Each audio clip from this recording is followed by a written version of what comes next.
Sasha Morrison was on her knees. The woman Forbes called the devil in Stilettos. The CEO who'd built a $12 billion empire from nothing. The ruthless businesswoman who'd made grown men cry in boardrooms and competitors flee industries entirely. She was on her knees in her executive assistant's apartment at midnight, begging him to marry her. "Please, Ethan." Her voice cracked on his name. A name she'd barely acknowledged in 3 years of working together. "I need you." Ethan Cross stared down at her, and something dark and satisfied flickered across his face.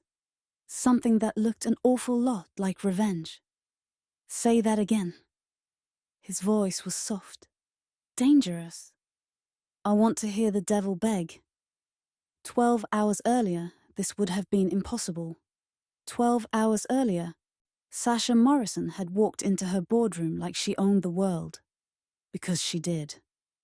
Earlier that day, "You're fired." The words dropped into the Morrison elite boardroom like a bomb, and Victor Langston's face went the color of old milk. 12 board members froze, watching their colleague's execution with morbid fascination. Sasha Morrison didn't need to shout. Her voice, smooth as aged whiskey and just as burning, carried enough power to break men without ever rising above conversational volume. "Miss Morrison, please," Victor stammered. "If we could discuss—" "Discuss?"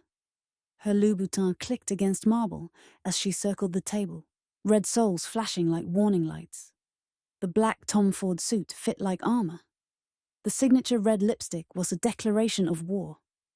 "Discuss how you lost 47 million in the European market?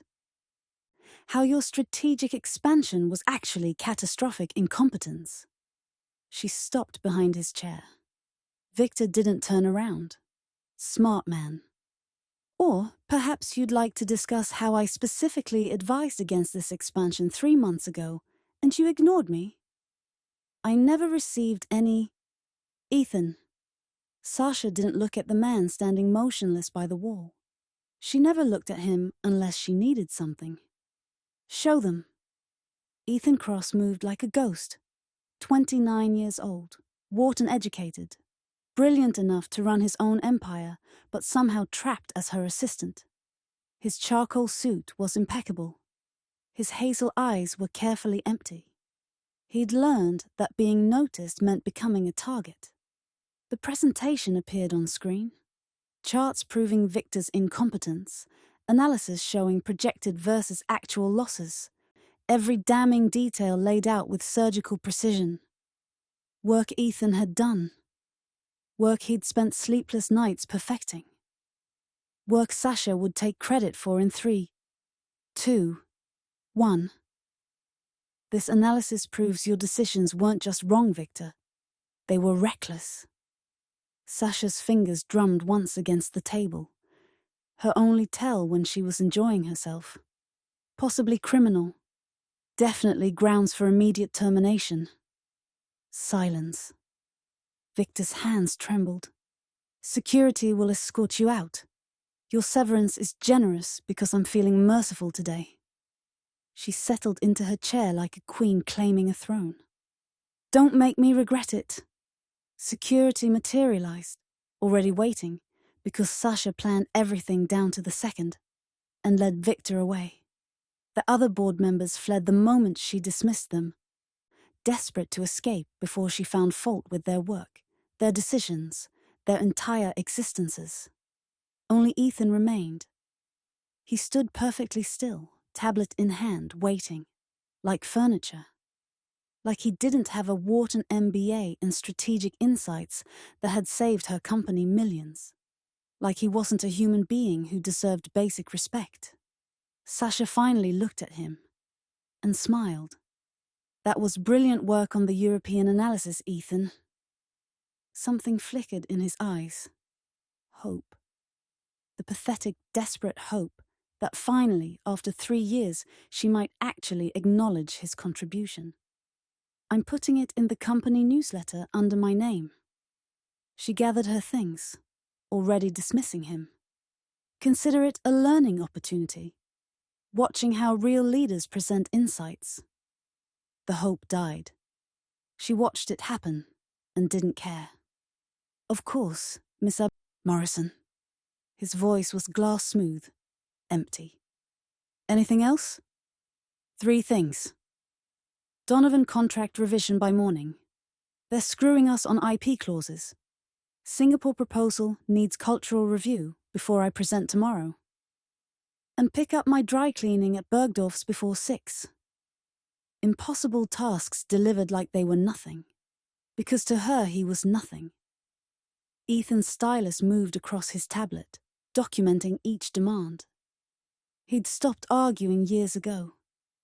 Oh, and Ethan? She paused at the door.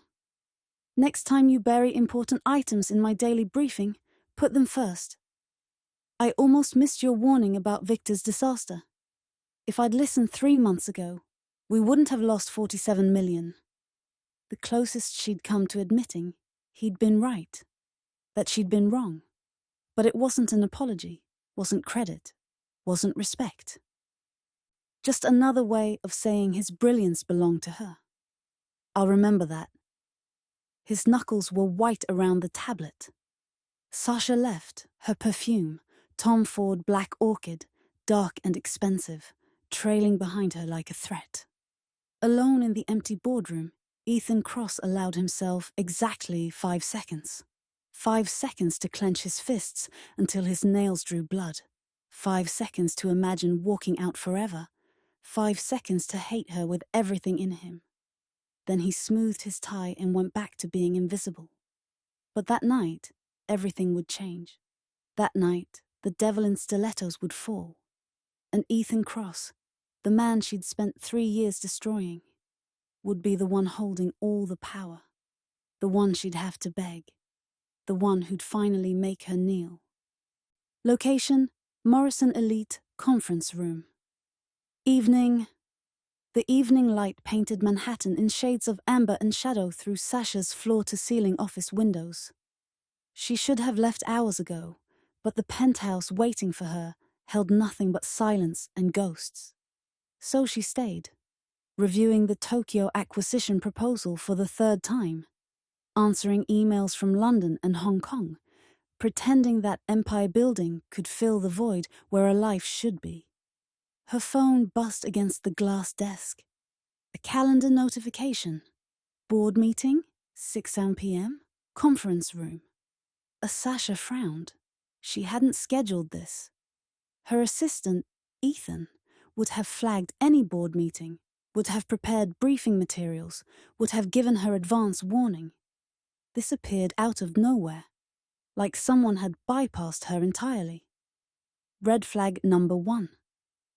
She grabbed her tablet and headed down the hall, heels clicking against marble with the steady rhythm of a countdown clock. The conference room doors were already closed. Through the frosted glass, she could see shapes. Multiple people already seated. Red flag number 2. Sasha pushed open the doors and stopped cold. 8 board members sat around the table in positions of judgment. Richard Chen, the board chairman, stood at the head like a reluctant executioner. And in the corner, watching with the predatory patience of a cat that had finally cornered its prey, sat Simone Jenkins. Simone Jenkins, CEO of Jenkins Global, competitor, rival, the one woman in their industry who matched Sasha's ruthlessness and exceeded her vindictiveness. What is she doing here? Sasha's voice cut through the room like a blade. Miss, Jenkins is here as a concerned shareholder. Richard's careful tone told her everything. This was rehearsed, planned, a coup. She recently acquired a significant stake in Morrison Elite Enterprises. The floor tilted beneath Sasha's Louboutins. How significant? 15%. Simone's smile was all teeth, sharp and white and dangerous. Purchased discreetly over the past 18 months through various shell corporations and offshore holdings. Quite clever, really. Your security team never saw it coming. She stood, smoothing her crimson Armani dress. Deliberate color choice, Sasha noted. Red for blood, red for victory. Simone moved like a predator, all calculated grace and lethal intent. Hello, Sasha. We need to talk about your future. Simone's dark eyes glittered with satisfaction, or lack thereof. Sasha remained standing, refusing to sit, refusing to show weakness. Her mind raced through possibilities. Hostile takeover? Stock manipulation? Boardroom coup? Corporate espionage is a federal crime, Simone. So is fraud, tax evasion, insider trading, market manipulation. Simone placed a thick folder on the table, sliding it across the polished surface towards Sasha. I have evidence of all of it. 3 years' worth. Dates, times, transactions, witnesses. Enough to send you to federal prison for 20 years. Minimum. The world narrowed to that folder. Innocent looking. Manila. Probably 500 pages of career-ending documentation. You're bluffing. But Sasha's voice lacked conviction. Am I? Simone opened the folder with theatrical slowness. Page 12 details the Redwood International acquisition. You used insider information from their CFO, your college roommate, Maya Patterson, to manipulate their stock price 3 days before your hostile takeover. Textbook insider trading. The SEC would love to see this. Sasha's stomach dropped. Maya. The quiet drinks where they'd discussed hypotheticals. The information that had come so easily. The perfect timing that had saved Morrison Elite $40 million. Page 34 covers the Singapore deal. Simone continued her prosecution with the relish of someone who'd been planning this moment for years. $200,000 consulting fee to Minister Wong's nephew, who has no consulting experience whatsoever. That's called bribery, Sasha. The Foreign Corrupt Practices Act has very specific penalties. Page 67, the Miami real estate development. Page 91, Enough. Richard Chen's voice cracked through the room. He looked older suddenly, tired. We've reviewed the evidence, Sasha, all of it. It's comprehensive. Sasha scanned the faces around the table. Victor Langston. No, wait. She'd fired him this morning. These were the others. Marcus Webb, Jennifer Yoon, David Torres. Board members she'd handpicked, who'd benefited from her aggressive tactics, who'd cashed bonus checks built on the same grey areas now being called crimes. And not one of them would meet her eyes. What do you want? The words tasted like battery acid. Your resignation. Richard's hands were clasped so tightly, his knuckles had gone white. Effective immediately. You step down as CEO, transfer your controlling shares to board management, and sign an NDA preventing disclosure of proprietary information. In exchange for what? Your silence? In exchange for not spending the next 2 decades in a federal penitentiary. Simone leaned forward, and Sasha caught her perfume. Chanel No. 5, classic and cloying. Though I do have an alternative proposal, a way for you to remain as CEO. Here it comes, Sasha thought. The real play. Simone didn't want her gone. She wanted her humiliated, controlled, destroyed slowly rather than quickly. I'm listening. The board has agreed that your removal would be problematic. Simone's voice dripped with false sympathy. You've built Morrison Elite's brand around your personal image. The devil in stilettos, Satan's mistress. You are the company's face. Your sudden resignation would trigger stock collapse, regulatory scrutiny, client exodus. Everyone loses. Get to the point. Marry someone. Within 30 days. Silence crashed through the room. Then Sasha laughed. Sharp, incredulous, slightly hysterical. You're insane. Your spouse must be someone of impeccable character, Simone continued as if Sasha hadn't spoken. No scandals. No criminal history. No connections to your business dealings. Someone who makes you look stable, respectable, dare I say it, human. Marriage doesn't erase evidence of crimes. No, but it changes the narrative. Simone began pacing, clearly enjoying her own performance. The evidence I have paints you as a ruthless sociopath who will destroy anyone for profit. But a married woman, someone with a partner, family connections, a personal life. She paused for effect. Prosecutors love defendants who seem human. Juries sympathize with people who've found love, get married, play the reformed CEO, finding work-life balance, and I hold the evidence. Insurance against future indiscretions. And if I refuse? I release everything to the SEC, FBI, and every major media outlet simultaneously. Simone's smile widened. You'll be arrested within 24 hours. Your assets frozen. Your company seized. Your legacy reduced to a cautionary tale about corporate greed. How would you even know if the marriage is real? Because I'll be watching every single day. Simone moved closer, invading Sasha's space with the confidence of someone who held all the cards. You have 30 days to find someone willing to marry the devil in stilettos. Someone who will convince the world this is true love. Step out of line, and I release everything. Try to fake it, and I release everything. Refuse entirely, and, well, you understand the pattern. She gathered her bag, Hermes Birkin, naturally, and headed for the door. 30 days, Sasha, or find yourself an excellent criminal defense attorney. Your choice.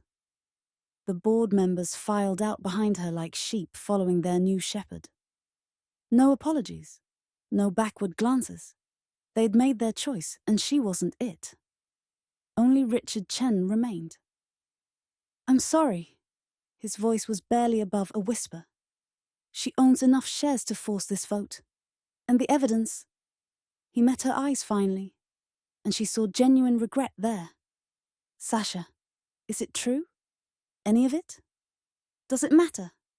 It matters to me. I've known you for 8 years. Watched you build this company from nothing. If the evidence is fabricated, we can fight this. I'll stand with you. Part of her wanted to lie, to claim innocence, to paint Simone as a vindictive competitor manufacturing evidence. But what was the point? It's true. The admission came out flat, dead. Some of it's exaggerated, taken out of context. But the core? True enough to convict. Richard's shoulders sagged like he'd been hoping for a different answer. Then marry someone. Anyone. Play the game for 6 months until we can develop a proper legal strategy. But do it fast, Sasha. The board won't protect you, but a marriage might. He left her alone in the conference room. Alone, with the evidence of her sins spread across the table like an indictment. Sasha picked up a page at random. The Singapore deal. She remembered the satisfaction of that victory. The thrill of outmaneuvering competitors. The rush of winning at any cost. She'd become exactly what she needed to become to survive. And now it was going to destroy her. Location. Conference room. Immediately after Sasha stood frozen in the empty conference room, staring at the evidence of her destruction spread across the table like autopsy reports. The silence pressed against her eardrums. No clicking heels retreating down hallways. No board members murmuring their judgments. No Simone's predatory satisfaction filling the air. Just Sasha and the truth, finally alone together. Her hand trembled as she picked up another page. The Miami development deal. She remembered that one vividly. The property developer who'd refused to sell until she'd found his hidden mistress and threatened exposure. Aggressive? Yes. Illegal? Technically, no. But morally? Morally, she'd become a monster. Page after page confirmed it. 3 years of decisions that had seemed justified in the moment, necessary even, now read like a criminal's playbook. Each choice made sense individually.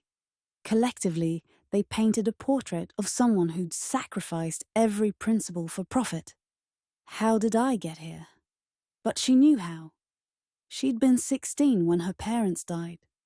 The car accident that police called tragic, but never properly investigated. One moment, she'd had a family, a home, a future. The next, she'd had nothing. The company her parents built, Morrison Real Estate Development, had mysteriously liquidated before she could inherit. Legal fees ate what little remained. Foster care became her reality. She'd learned fast. The world didn't protect vulnerable girls. It devoured them. So she'd stopped being vulnerable. At 18, she'd aged out of the system with $200, a high school diploma, and rage that could fuel a nuclear reactor. She'd worked 3 jobs, put herself through community college, then Columbia, on scholarships and spite. Every door that closed, she'd kicked open. Every person who underestimated her, she'd crushed.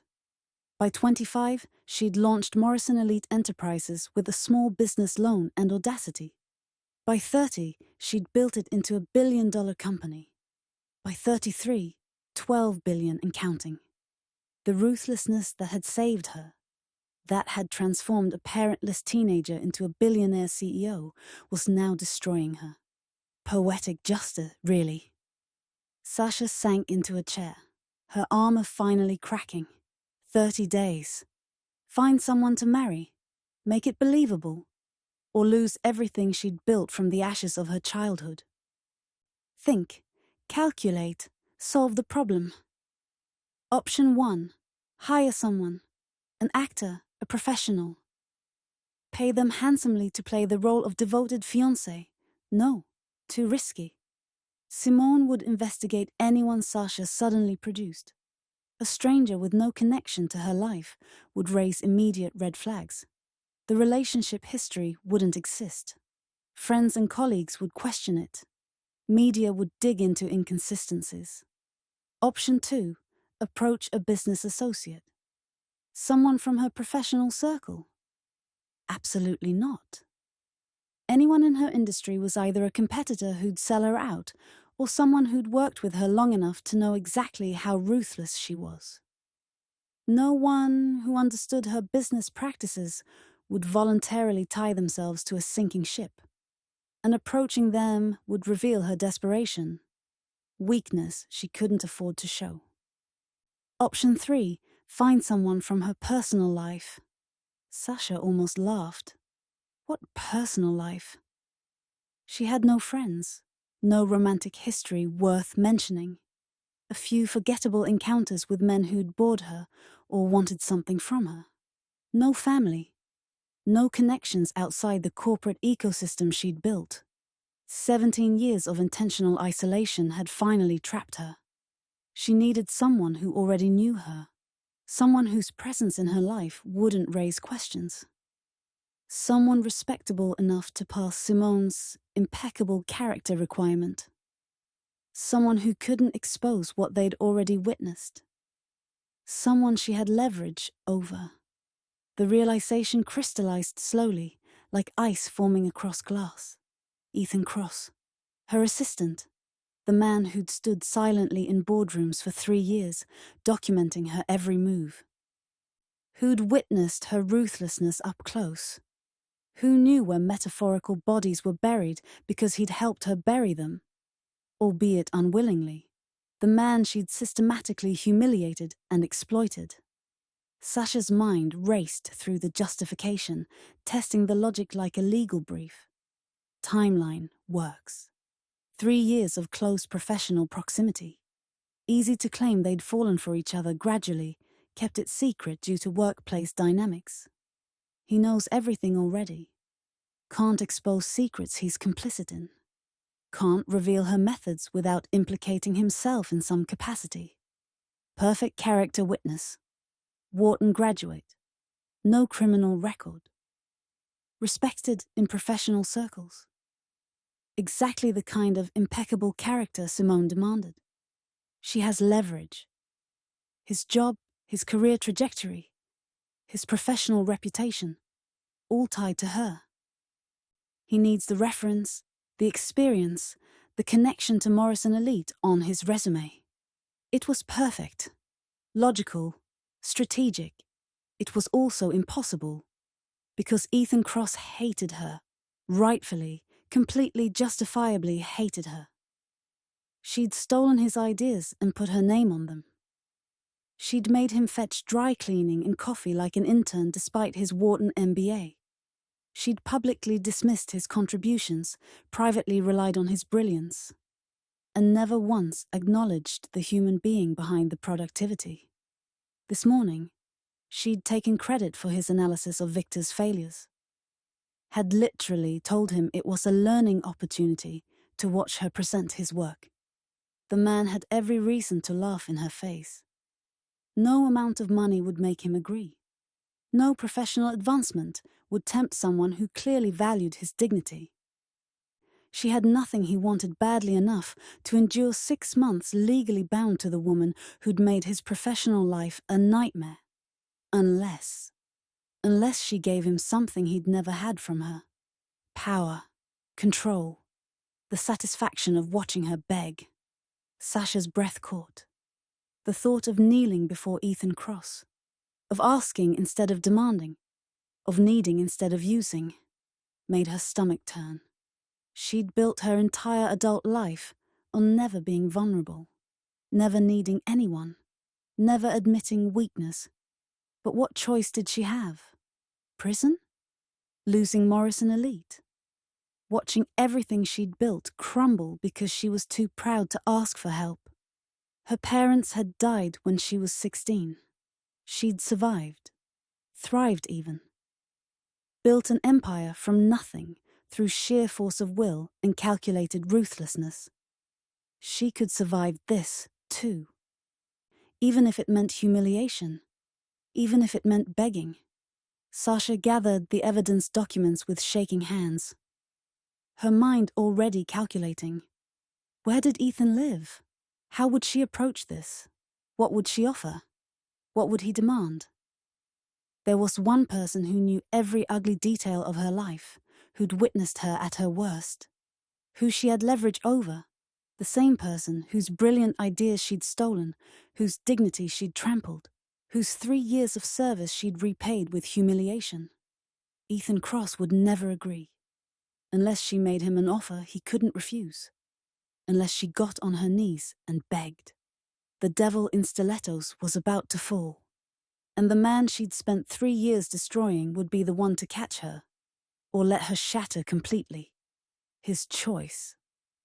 Location: Ethan's Brooklyn loft, late evening, 11:45 p.m. The address from HR records led Sasha to a converted warehouse in Dumbo, down under the Manhattan Bridge overpass, where industrial Brooklyn met waterfront luxury. She'd expected a modest walk-up, maybe a cramped studio suitable for an assistant's salary. The kind of place that would make her penthouse feel like validation of their respective positions in the world's hierarchy. Instead, she stood outside a renovated loft building with a doorman. A doorman. Sasha's heels clicked across polished concrete as she entered the lobby. Exposed brick, Edison bulbs. The kind of carefully curated industrial chic that cost a fortune to achieve. The elevator was original, refurbished cage style, with brass fixtures that gleamed under ambient lighting. How does an executive assistant afford this neighborhood? The question nagged as she rode to the 3rd floor. Ethan's salary was generous. She paid well, even if she treated people poorly. But not this generous. Not doorman building in Dumbo generous. The elevator opened directly into his loft. Sasha stepped out and stopped. Floor-to-ceiling windows overlooked the East River. The Manhattan Bridge lit up like a crown jewel against the night sky.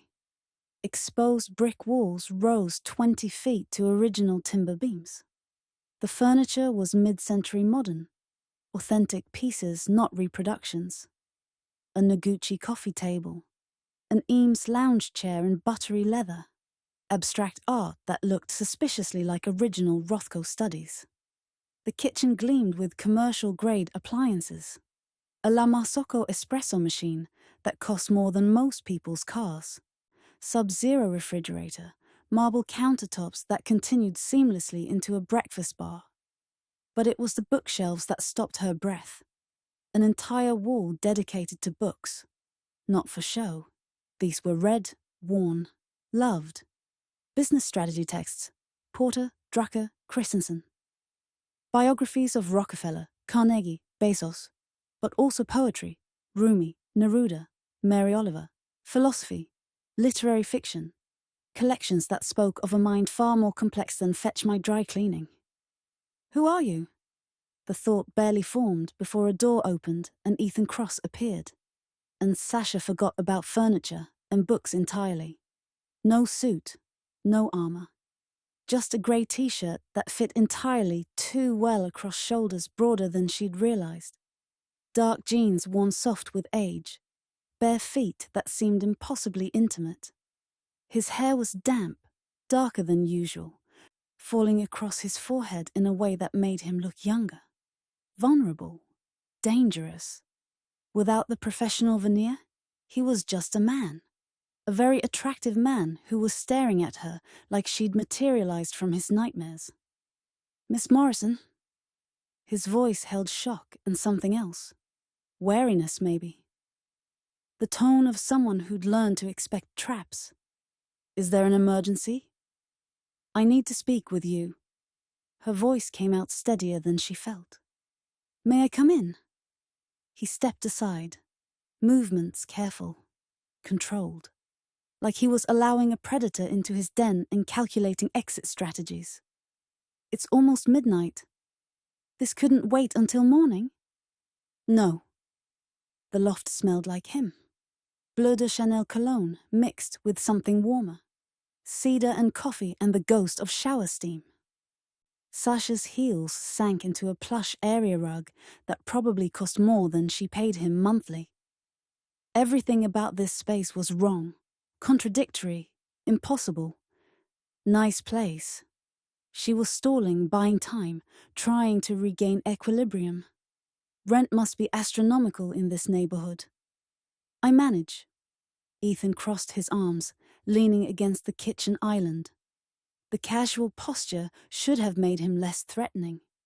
Instead, it highlighted the lean muscle of his forearms, the tension in his jaw. The way his hazel eyes tracked her every movement like he was watching a cobra. The power dynamic had shifted.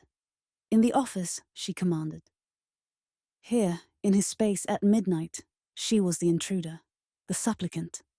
And they both knew it. What do you want, Miss Morrison? No deference. No of course, or right away, or any of the verbal surrender he'd perfected over 3 years. Just a direct question that demanded a direct answer. Sasha set her purse on his Noguchi table, designer bag on designer furniture, 2 expensive things that didn't belong together. Like her and Ethan in this moment. I need you to marry me. Silence crashed through the loft like a physical force. Ethan stared at her. Blinked once. Twice.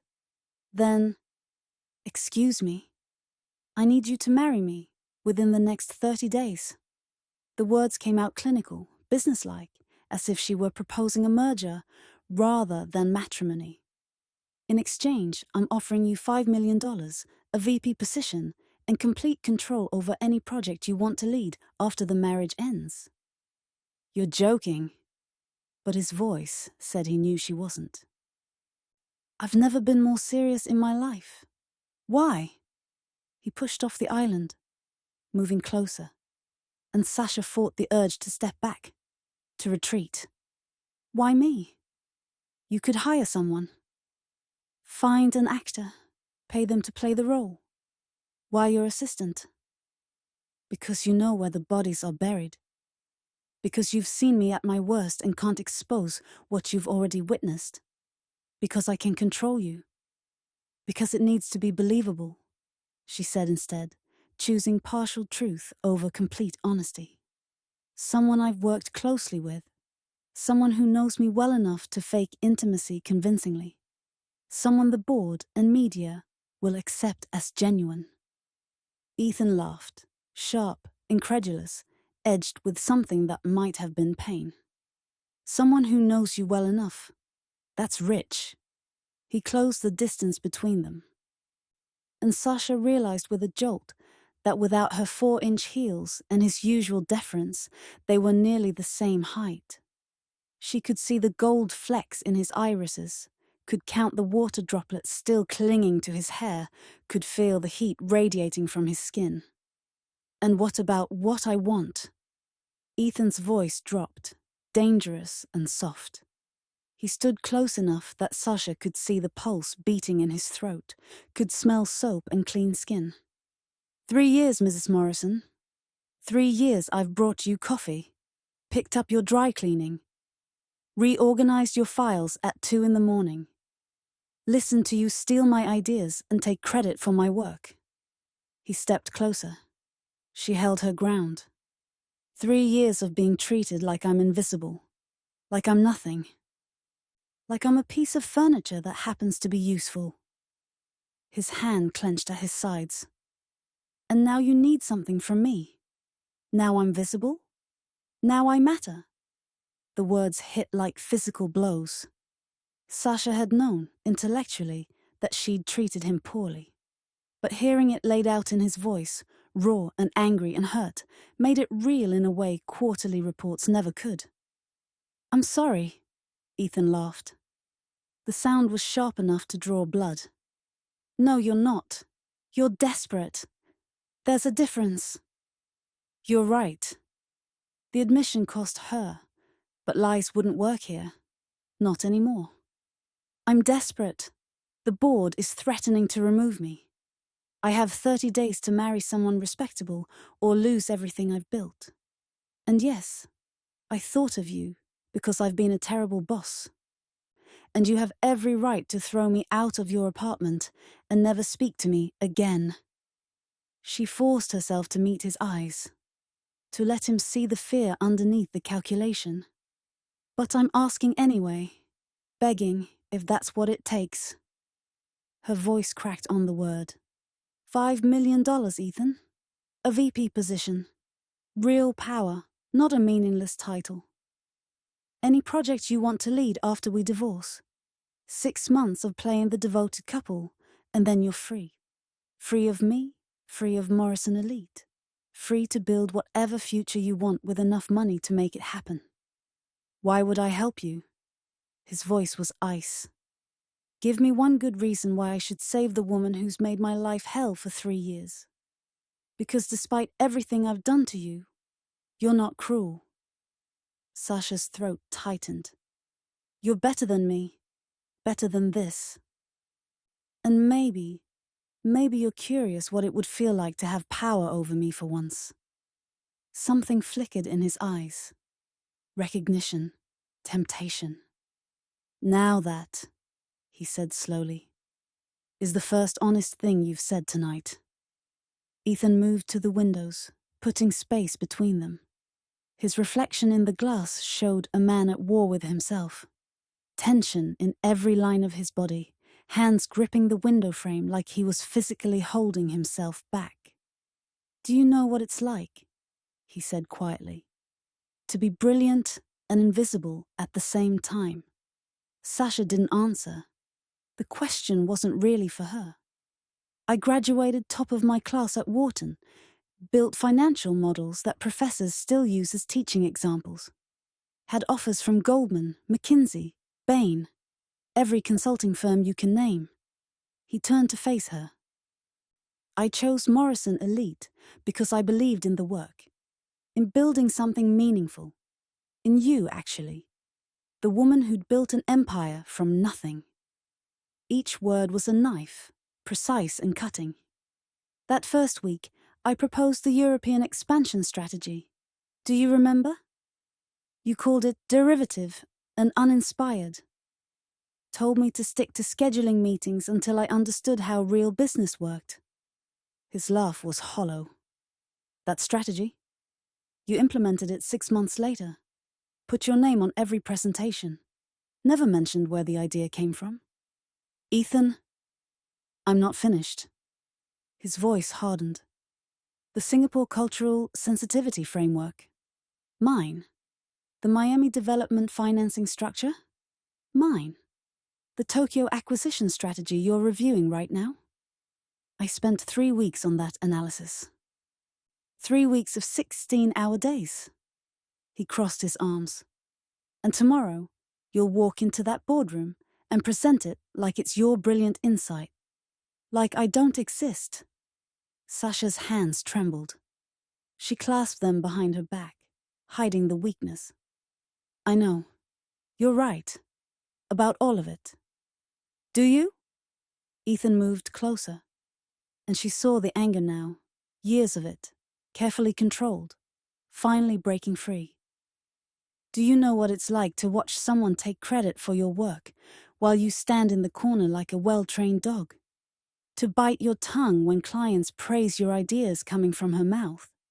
To smile and nod when she assigns you tasks designed to humiliate, picking up dry cleaning in snowstorms, fetching coffee during important meetings? Reorganizing files that were already perfect? His voice rose. You made me invisible, Sasha. You took my dignity, my ideas, my 3 years of life and turned them into stepping stones for your empire. And now you want me to, what? Smile and play husband? Pretend we're in love? Let the world think the devil in Stilettos has a heart. Yes. The word came out barely above a whisper. Yes, that's exactly what I'm asking. You're insane. I'm desperate. Sasha's control cracked, words spilling out faster than she could filter them. The board has evidence. Real evidence of fraud, insider trading, bribery. Things I actually did, Ethan. Crimes that'll send me to federal prison for 20 years. I have 30 days to marry someone of impeccable character or lose everything. My company, my freedom, my entire life. She stepped forward, closing the distance he'd created. I know I don't deserve your help. I know I've been cruel and dismissive in everything you just said. But I have nowhere else to go, no one else to ask. You're the only person who knows me well enough to make this believable, and wouldn't benefit from watching me burn. Wouldn't I? His smile was cruel. Watching you lose everything? Finally getting justice for 3 years of abuse? That sounds extremely beneficial. Then do it. Sasha spread her arms. Call the media. Tell them everything. Watch me fall. God knows I deserve it. Her voice broke. But if there's any part of you that believes in second chances, that thinks people can change, that wants to be better than the worst thing someone's done to you, then help me. Please. Ethan stared at her, something complicated shifting across his face. Begging. He said the word slowly, tasting it. Now that's interesting. Because I've never heard you beg for anything. You order, you demand, you expect compliance. But beg? His smile widened, sharp and dangerous. I'd have to see it to believe it. Sasha's heart hammered against her ribs. She knew what he was asking, what he wanted. The ultimate reversal. The woman who'd made him kneel figuratively for 3 years, literally on her knees. The humiliation should have been unbearable, should have sent her running from his apartment with whatever dignity she had left. But she was out of options, out of pride, out of everything except desperation. Sasha Morrison, Billionaire CEO, the devil in Stilettos, sank to her knees. The plush carpet was soft beneath her. From this angle, Ethan towered over her, and the power dynamic she'd wielded like a weapon for 3 years reversed in a single, devastating moment. His eyes widened, shock replacing anger, satisfaction bleeding into something darker, hunger. What are you doing? His voice roughened. What you told me to do? Sasha forced herself to look up, to meet his eyes even though every instinct screamed to look away. I'm begging. She'd never been on her knees for anyone. Not in business, not in life, not ever. The position felt foreign, wrong, like wearing someone else's skin. Her designer skirt pulled around her legs. Her hands trembled in her lap. Everything about this screamed weakness, vulnerability, defeat. Everything she'd spent 17 years avoiding. Please, Ethan. Her voice cracked on his name, a name she barely used, always kept formal distance with Mr. Cross, or nothing at all. Marry me. 6 months, that's all I need. After that, you can divorce me, take the money, and never see me again. But I need this. I need you. Ethan stared down at her, and Sasha watched emotions war across his face. Shock at seeing her like this, satisfaction at the reversal, something that looked uncomfortably like arousal at having her on her knees before him.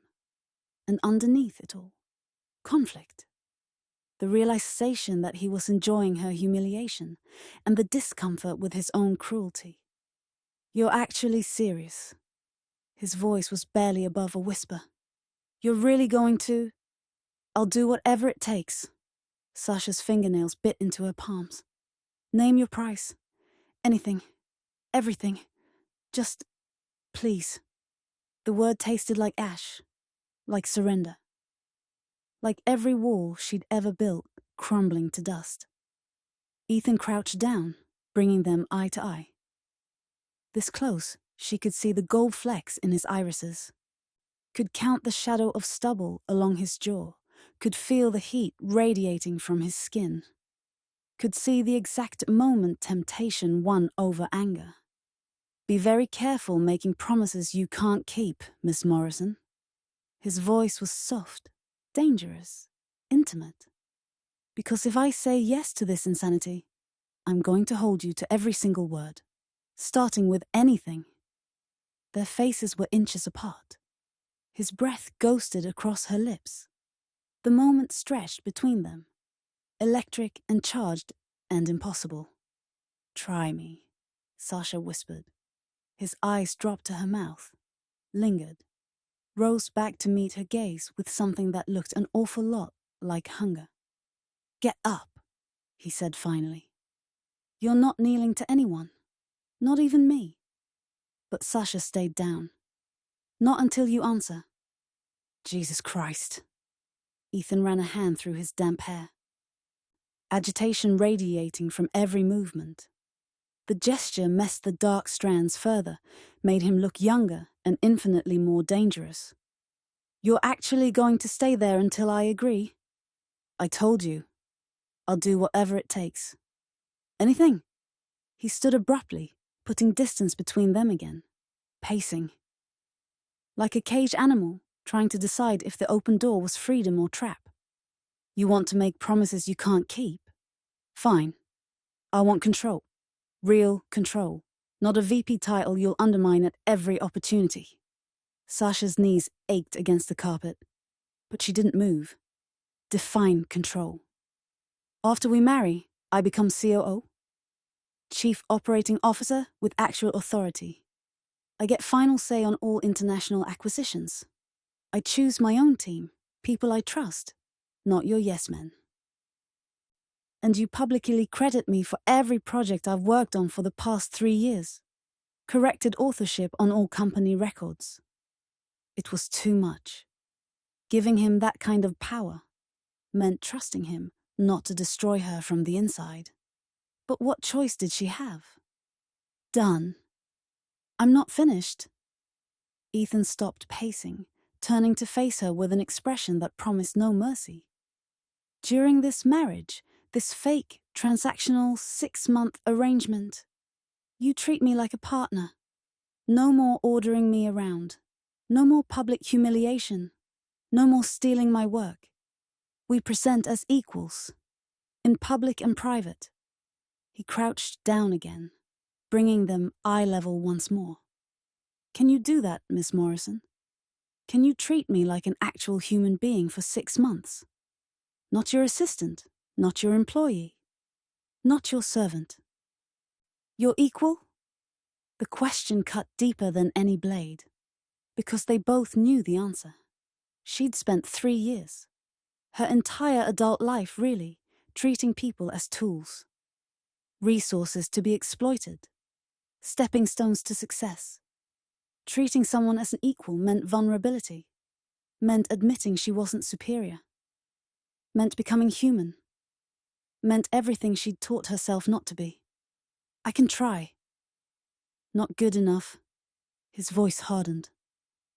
Yes or no? Can you treat me like a partner? Sasha's breath caught. The honest answer was, I don't know. I've never tried. I don't know if I'm capable of it anymore. But she couldn't say that. Couldn't admit that level of brokenness. Yes.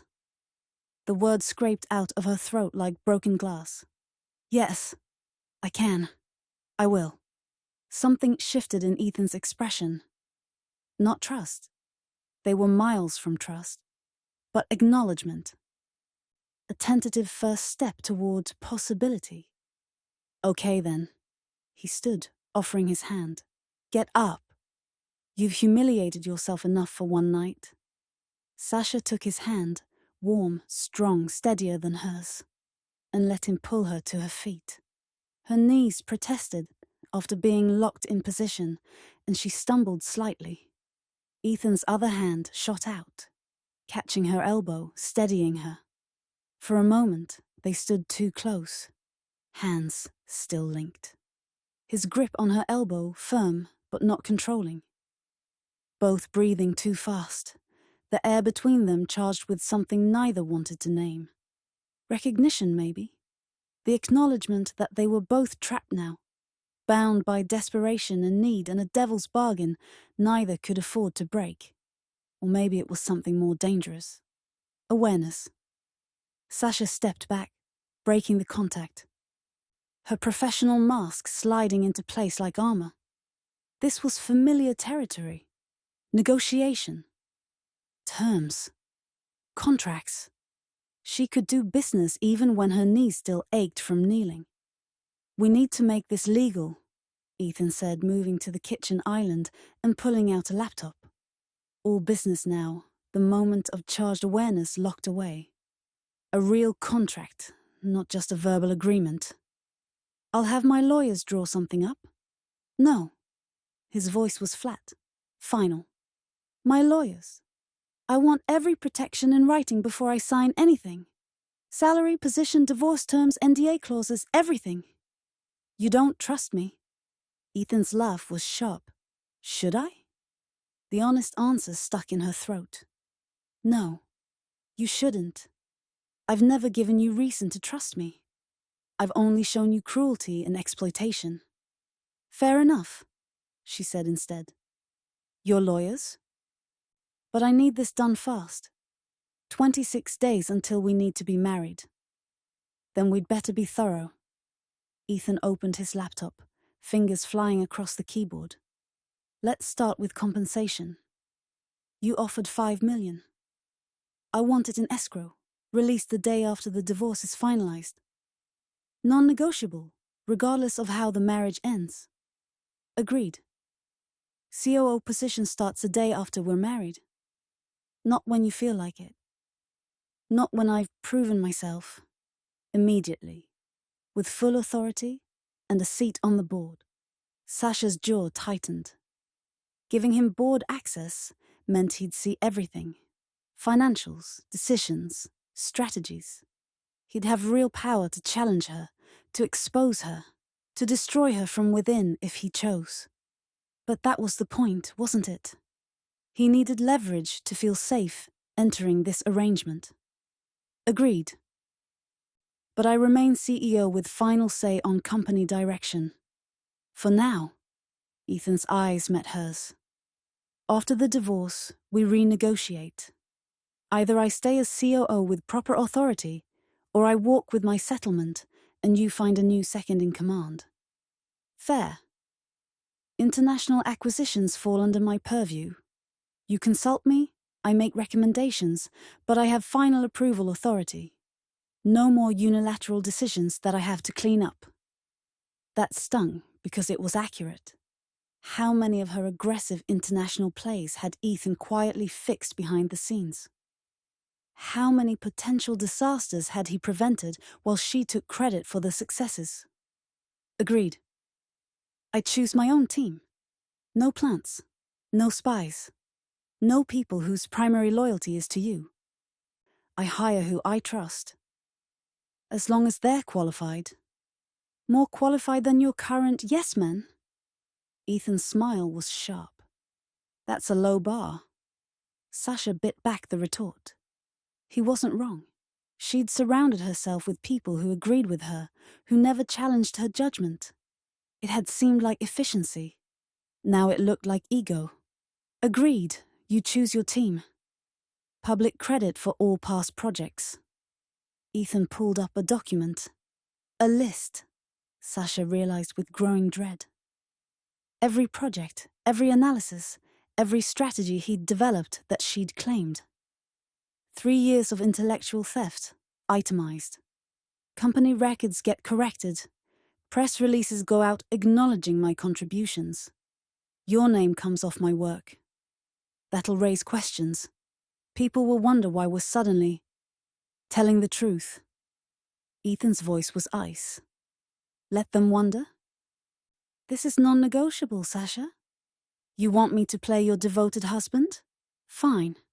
But you stop stealing from me first. You acknowledge what I've done. Publicly. The use of her first name sent electricity down her spine. He'd never used it before. Always Miss Morrison, with careful deference. The intimacy of her name in his mouth felt dangerous. Significant. Agreed. And during this marriage? Ethan stood, closing the laptop. You treat me like a partner. Not an employee, not a servant, not someone you can order around because you sign my paychecks. We present as equals. Always. I already agreed to that. No, you agreed in theory. I need to know you understand what that means in practice. He moved closer, and Sasha forced herself not to retreat. No more fetch my dry cleaning. No more fix this by morning. No more assignments designed to humiliate. We're partners. Married. Which means you ask, not demand. You respect my time. You treat me like someone whose presence in your life is a gift, not a given.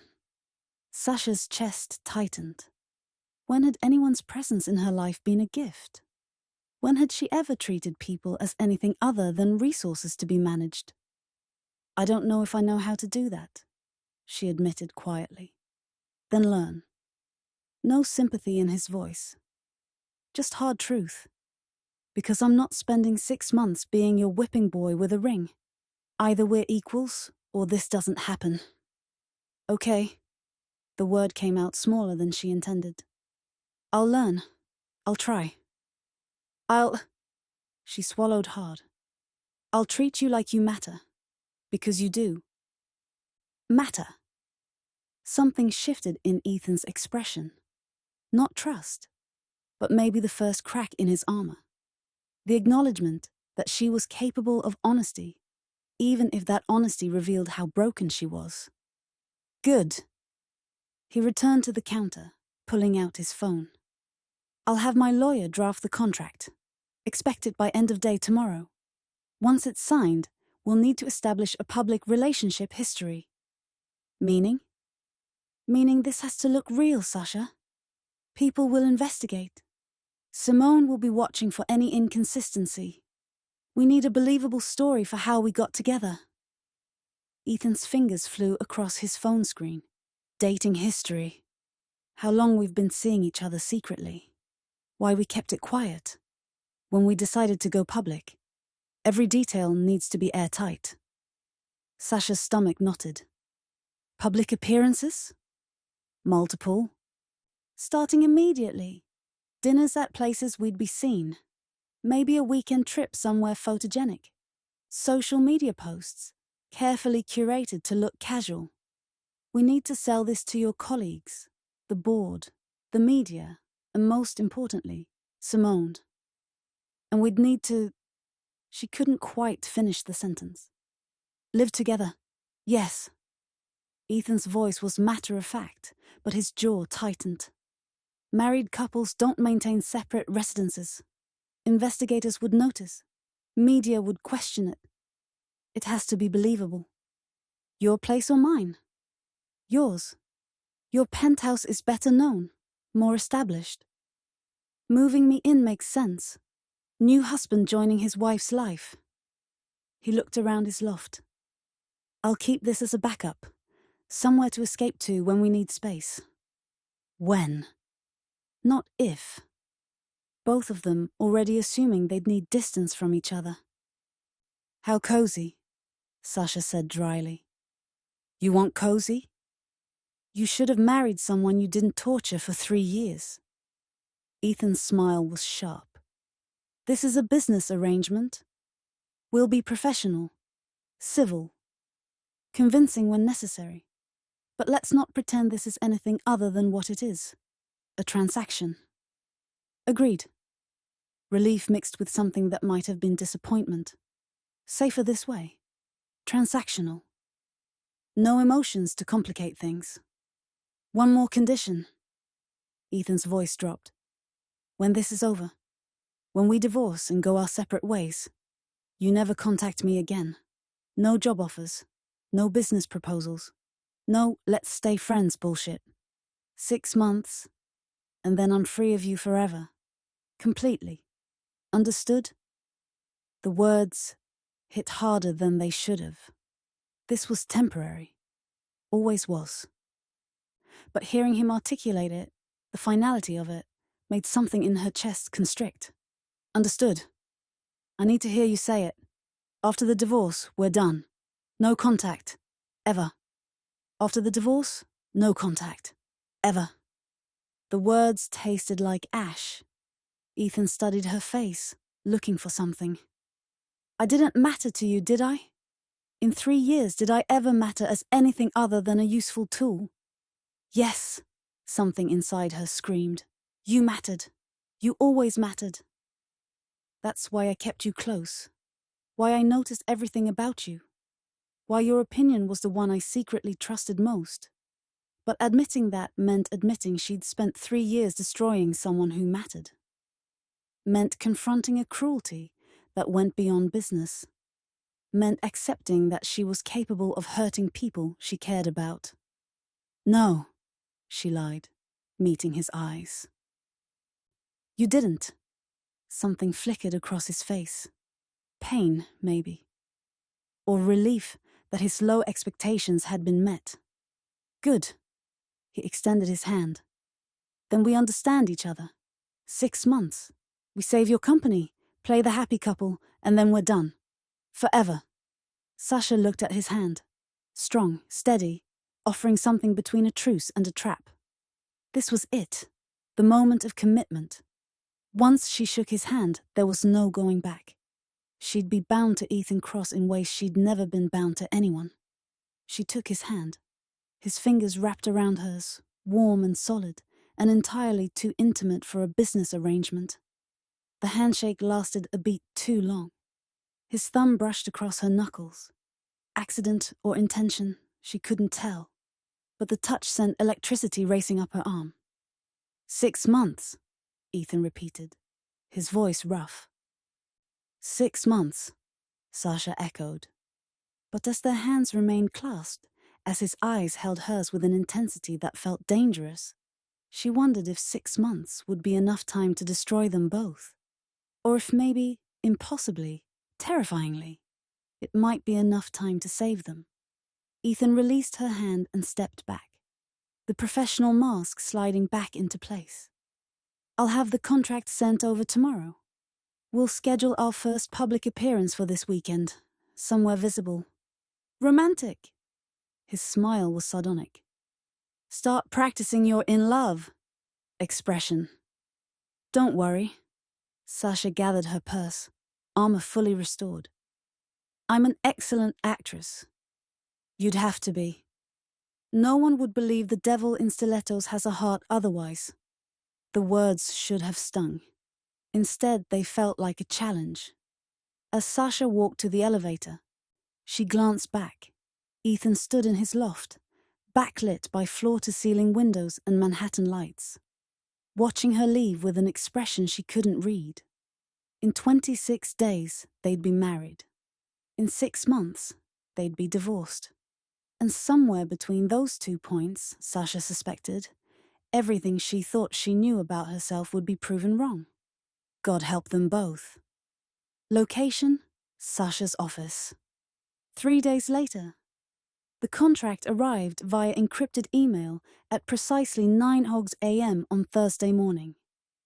70 pages of legal protections drafted by what Sasha had to admit were exceptional attorneys.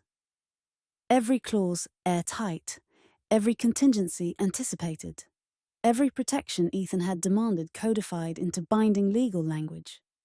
It read less like a prenuptial agreement and more like a corporate merger, which, she supposed, it was. Section 3.2, Compensation and Financial Terms. Upon dissolution of marriage, Party A, Morrison, shall transfer to Party B, Cross, the sum of $5 million, 5,000 USD, via escrow account to be released within 24 hours of finalized divorce decree. This sum is non-negotiable and not subject to reduction regardless of marriage duration or circumstances of dissolution. Section 5.1, Employment Terms and Corporate Authority. Effective upon marriage ceremony, Party B shall assume role of Chief Operating Officer with full board membership, final authority on international acquisitions, and autonomous hiring authority for direct reports. Party A retains CEO position with strategic oversight but agrees to equal partnership model as defined in Section 5.3. Section 7.4, Intellectual Property and Attribution Party. A agrees to publicly acknowledge Party B's contributions to all projects listed in Appendix C, with corrected authorship on company records and public press releases within 30 days of contract execution. Section 11.2, Post-dissolution contact. Upon finalization of divorce, both parties agree to zero contact policy. No business proposals, social interactions, or communication of any kind, except as required by law. Sasha scrolled through page after page. NDAs preventing disclosure of the arrangement's transactional nature. Performance requirements for public appearances. Specific protocols for maintaining the appearance of genuine affection. Divorce timeline and conditions. Exit strategies. Her entire future, mapped and negotiated like a business deal. She signed without hesitation. Her electronic signature appeared on page 70, Sasha Morrison, CEO, Morrison Elite Enterprises. And she hit send before doubt could creep in. Ethan's DocuSign notification appeared 53 minutes later. Ethan Cross has signed your document. That was it. No message, no phone call. Just his signature next to hers, binding them together in the most clinical way possible. The efficiency should have been reassuring. Instead, it made her chest tight. Sasha stared at the final page on her screen, both their signatures rendered in digital blue ink. In 26 days, she'd marry this man, stand beside him in front of witnesses and promise forever while knowing it was temporary. Share her home, her space, her life, with someone who had every reason to hate her. And he did hate her.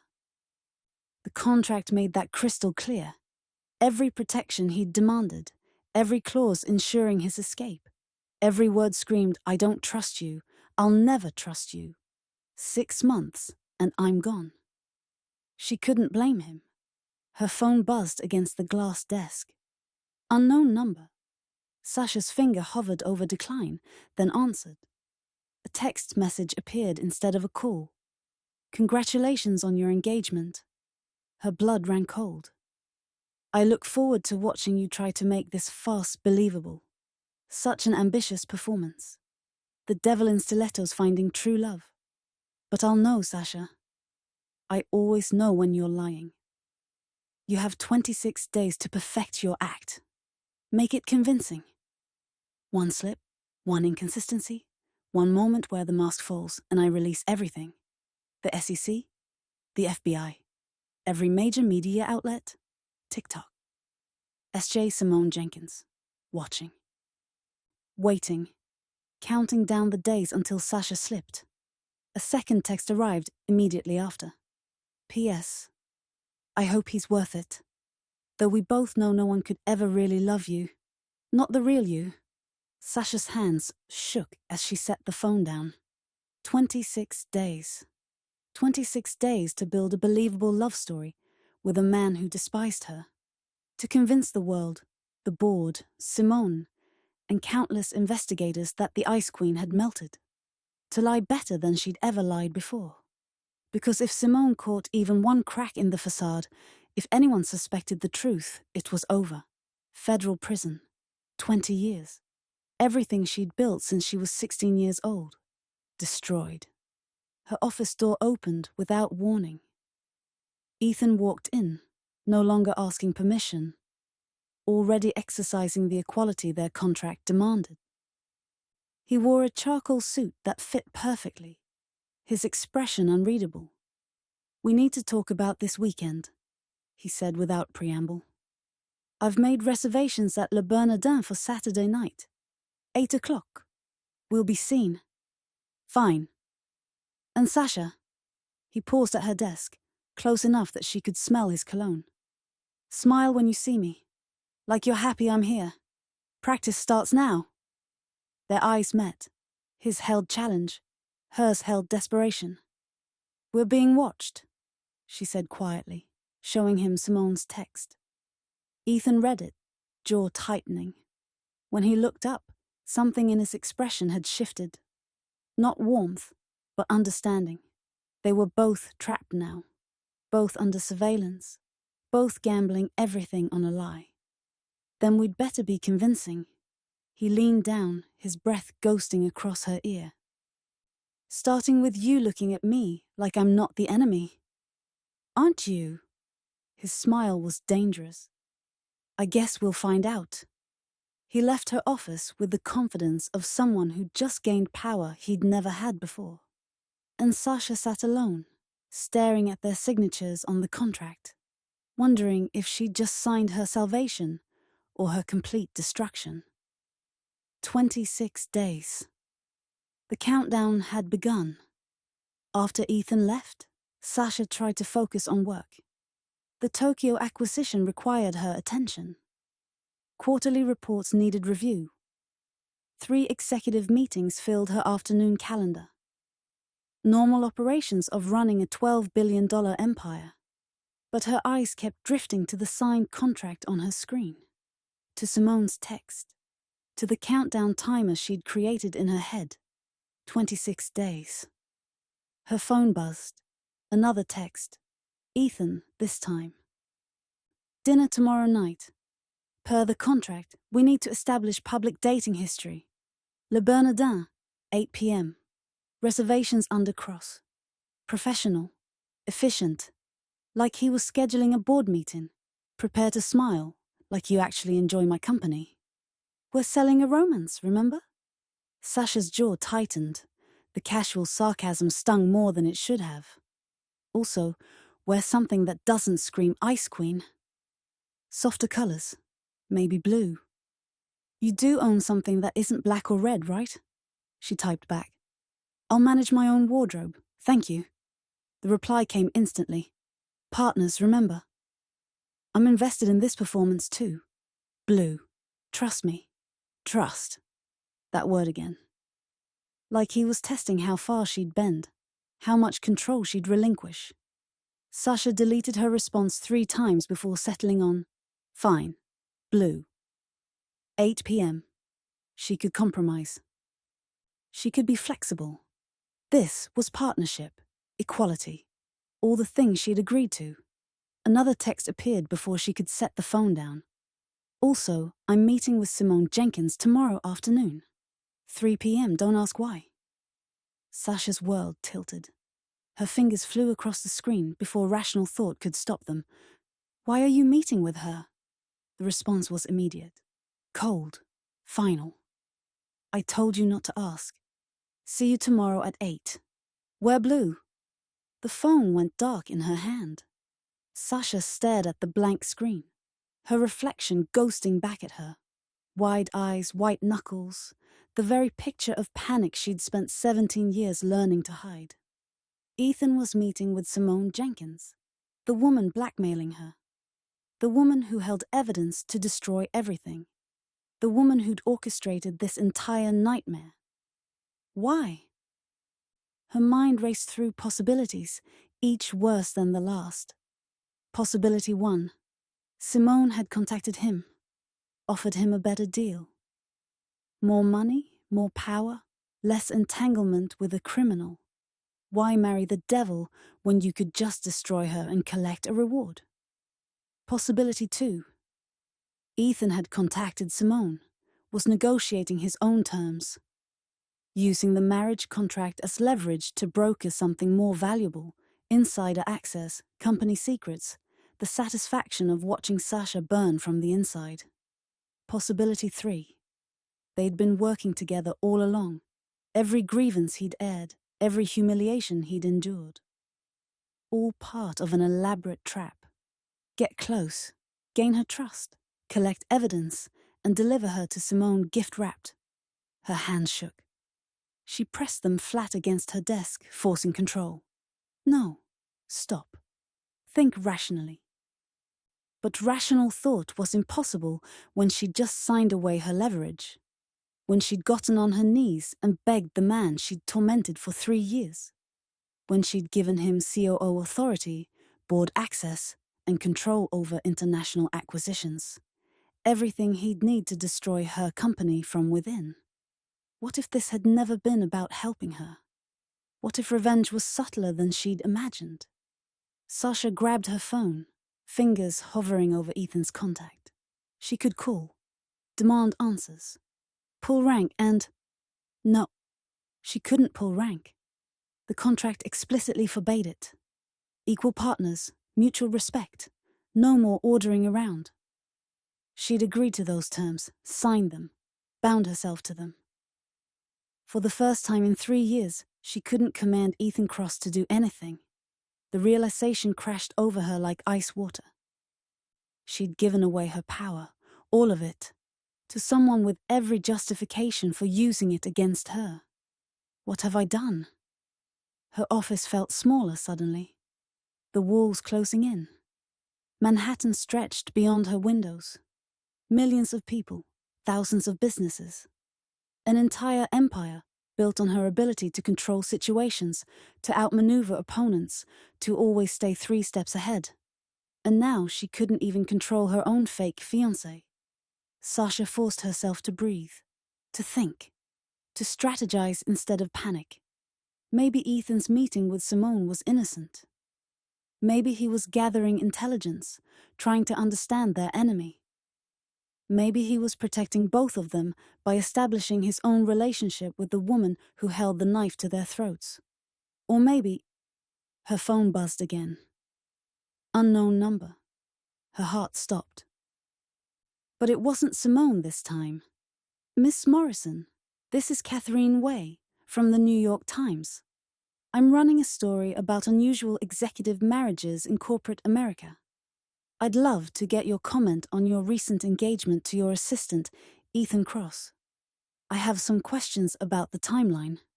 When did you two start dating? Why keep it secret? Does the board know about potential conflicts of interest? Please call me at your earliest convenience. My deadline is Monday. Panic morphed into something sharper. The media was already circling, already questioning. Simone must have leaked something, just enough to draw attention without revealing her hand. The walls were closing in from every direction. Another text from Ethan. Ignore all media inquiries until after dinner tomorrow. We'll craft a unified statement together. Don't say anything without me. Partners, remember? That word. Partners. It tasted like surrender.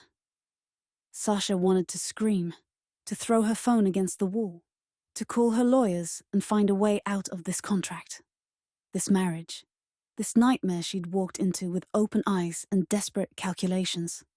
But there was no way out, only through 6 months of trusting someone who had every reason to betray her, through dinners and public appearances and living together in her penthouse, through watching Ethan meet with her enemy and not being allowed to ask why, through giving up control to someone who'd spent 3 years learning exactly how to destroy her. Sasha looked at her reflection in the darkened phone screen. The devil in stilettos stared back, still perfectly composed on the surface, fracturing underneath. What if getting on her knees and begging him had been the biggest mistake of her life?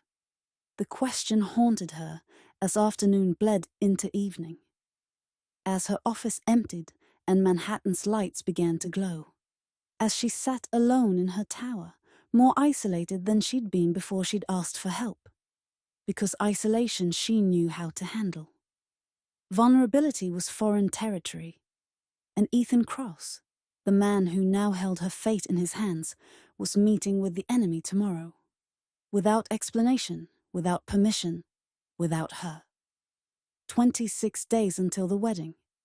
And Sasha Morrison, billionaire CEO, the woman who'd built an empire on never trusting anyone, had just put her entire life in the hands of the man she'd spent 3 years giving every reason to destroy her.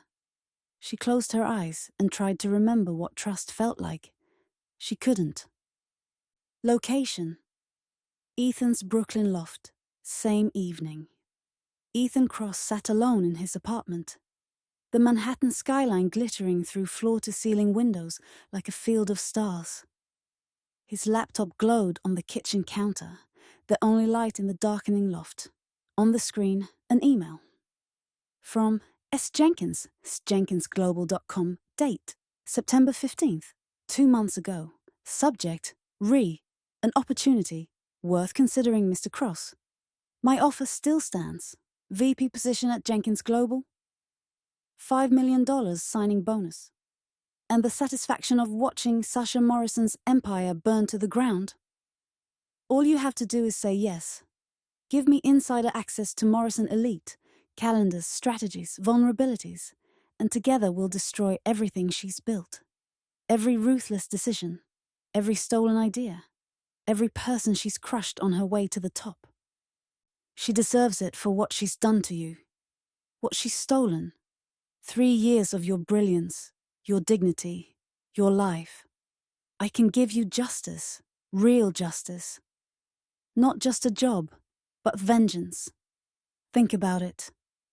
S.J. Ethan's finger hovered over the delete button. He'd read this email 100 times in 2 months. Had ignored it, resisted it. Told himself he was better than revenge, but he'd never deleted it.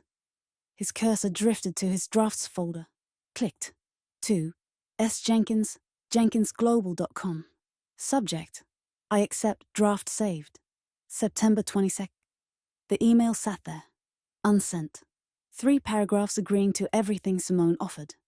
He'd written it at 2 a.m. after a particularly brutal day when Sasha had stolen his Singapore analysis and humiliated him in front of the board. He'd written it, edited it, perfected it, and never hit send. But he'd kept it. Like insurance. Like a loaded gun he might need someday. His phone lit up on the counter. Sasha's message still visible. Why are you meeting with her? He hadn't answered. Had left her panicking, wondering if he'd already betrayed her. The thought brought a dark satisfaction. After 3 years of being powerless, watching her spiral in uncertainty felt like justice. Or was he protecting her from a truth she couldn't handle yet? Ethan poured 2 fingers of Macallan 18, the whiskey catching lamplight like liquid amber. Tomorrow he'd meet with Simone. Tomorrow he'd sit across from the woman, offering him everything he'd wanted for 3 years: power, money, and Sasha Morrison's complete destruction. And Sasha had given him the perfect weapon: COO position, board access, control over international acquisitions. Everything he'd need to dismantle her empire from the inside while she slept beside him, trusting him. Well, not trusting, but trapped. Bound by contract and desperation. He could do it. Should do it, maybe. She deserved it. 3 years of coffee runs and dry cleaning and stolen ideas. 3 years of being invisible while she took credit for his brilliance. 3 years of humiliation that no amount of money or apologies could erase. Simone was right. Sasha Morrison deserved to lose everything. Ethan closed the laptop without deleting either email. In 26 days, he'd marry the woman who'd made his life hell. The woman who'd humiliated him, stolen from him, and never once said thank you. He'd stand beside her in front of witnesses, share her bed, wear her ring, and he'd have every opportunity to destroy her. The question was, would he save her? Or would he finally get his revenge? Ethan raised his glass to the Manhattan skyline, to the glittering empire Sasha had built, to the choice that would define them both, and smiled. If Sasha and Ethan's story has you on the edge of your seat, don't forget to hit that like button. It helps us bring you more episodes of their journey from enemies to, well, you'll have to keep watching to find out. Subscribe and turn on notifications so you don't miss episode 2, where Sasha and Ethan's first public dinner gets complicated. Ethan's meeting with Simone reveals shocking truths, and the line between fake and real starts to blur in ways neither of them expected. Share this with someone who loves a good billionaire romance, enemies to lovers tension, or just watching powerful people fall hard. Trust me, they'll thank you. And if you're already hooked and can't wait to see what happens next, check out our playlist for similar stories, or drop a comment below telling me, do you think Ethan will betray Sasha, or is he playing a deeper game? I read every single one, and I love hearing your theories. Episode 2 drops soon, and believe me, you won't want to miss what happens when these two are forced to act like they're in love in front of the entire world. Thank you so much for spending time with Sasha and Ethan today. I know their story is complicated. She's done terrible things. And he has every right to want revenge. But something tells me there's more to both of them than meets the eye. Sometimes the people who hurt us the most are the ones fighting their own battles we can't see. I hope this story gave you that delicious mix of tension, drama, and just a hint of hope. That maybe, just maybe, two broken people can find something real in the midst of all the pretending. Take care of yourself. Remember that you deserve love that doesn't require you to beg for it. And respect that doesn't need a contract to make it real. I'll see you in episode 2, where secrets start unraveling, and Sasha and Ethan discover that fake marriages have a dangerous habit of feeling far too real. Until then, keep believing in second chances, even for devils in stilettos. See you soon.